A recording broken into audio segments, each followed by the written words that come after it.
একাত্তর টেলিভিশন আজ 14তম পদার্পণ করছে। সে সারা দেশের অংশ হিসেবে সোনারগাঁয়ে দিবসটি উদযাপন হচ্ছে। এ বিষয়ে শুভেচ্ছা বিনিময় করবেন সোনারগাঁ থানা প্রেস ক্লাবের উপদেষ্টা ও কালেরকণ্ঠের আঞ্চলিক প্রতিনিধি মনিরুজ্জামান মনির। একাত্তর টেলিভিশন এর 14তম প্রতিষ্ঠা বার্ষিকীতে আমাদের সোনারগাঁয়ের সকল গণমাধ্যম কর্মীদের পক্ষ থেকে, সোনারগাঁয়ের সুধীজন, সোনারগাঁয়ের যত দর্শক সকলের পক্ষ থেকে একাত্তর টেলিভিশনকে আমরা শুভেচ্ছা ও অভিনন্দন জানাচ্ছি। শুভ শুভ শুভ দিন, একাত্তরের জন্মদিন।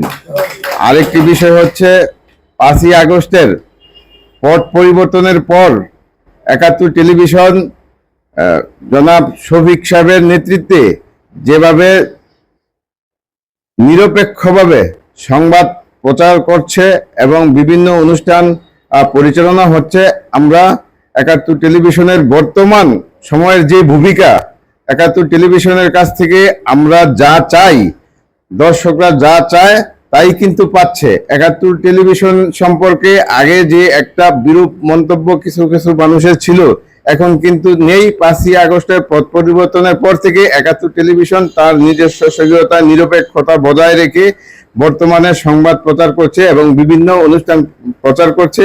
আজকে সোনারগাঁয়ের অনেক সুধী মহল আমাদের এই অনুষ্ঠানে যোগ দিয়েছেন। আমরাও একাত্তর টেলিভিশনের শুভেচ্ছা জানাচ্ছি।